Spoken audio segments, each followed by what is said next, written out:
You all remember me, Yoda. Now, let me tell you about the future of 3D printing. This is some of the examples that I've 3D printed over time. Having my first 3D printer, I kind of got addicted and got another 3D printer. This is printed out of wood.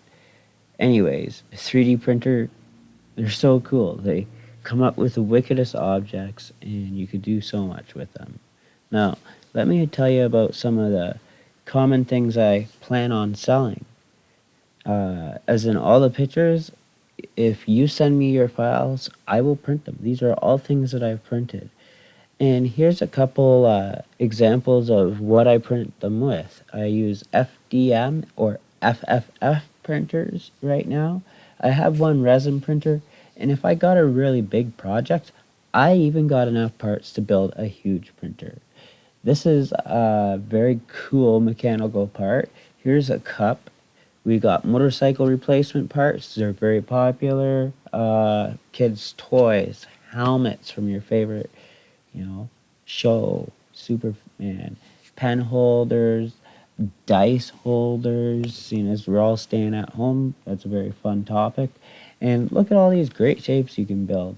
This is called a lithophane. You put your picture in there and you turn the light on and it shows the detail. And these are just a couple more printers of mine. And after this, I will get down to how I plan on marketing all these things that I print. I have a whole bunch of ads I put on Facebook. Facebook is my main generation. I do a lot of prints for my kids. My kids get a lot of my prints.